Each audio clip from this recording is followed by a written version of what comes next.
Je suis très attaché à mon pays d'origine, je suis très attaché à l'Oriental et à Oujda, là où je suis né. D'ailleurs, je me rends demain parce que j'ai un rendez-vous annuel qui s'appelle Oriental Legends Pro-Am. Je fais un grand événement caritatif un peu pour aider un petit peu tous ces enfants qui sont en mal d'éducation et en mal de moyens. Voilà, donc il y a une centaine d'Européens qui vont venir, ils vont participer à des compétitions sportives en mélange avec ces enfants-là. Et l'argent qui sera récolté sera distribué à ces établissements scolaires qui sont dans la région de Gelada. Oula, grande difficulté malheureusement. Même s'il y a une perspective importante avec les Jeux Olympiques où le rugby à 7 a été intégré, donc ça c'est quelque chose qui peut intéresser un petit peu la jeunesse marocaine, à condition bien sûr qu'il y ait une gouvernance importante. Voilà. Malheureusement, le constat est difficile à dresser aujourd'hui parce que je n'ai pas de vision claire. Voilà, je sais qu'il y a une fédération, je sais qu'il y a des personnes, mais je sais que le niveau est faible par rapport à l'évolution d'autres pays africains. Là aussi, il est en devenir. Après quelques changements importants dans le management, l'équipe de France a fini 3e du tournoi de 6 nations cette année. Voilà, le niveau est très élevé maintenant. Je sais qu'il y a toute une réforme qui est adoptée aujourd'hui parce qu'il y a un changement de président de fédération.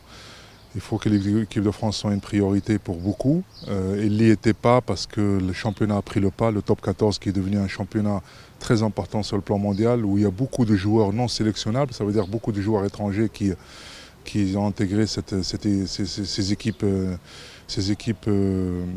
des top 14 qui diminuaient un petit peu les chances de certains joueurs d'évoluer en équipe de France parce que le réservoir se faisait un petit peu mince, mais voilà. Mais comme je sais qu'il y a une grande histoire et je sais qu'il y a un grand entraîneur qui est à la tête de l'équipe de France qui s'appelle Guy Novès, je pense que d'ici la Coupe du Monde 2019, l'équipe de France sera compétitive.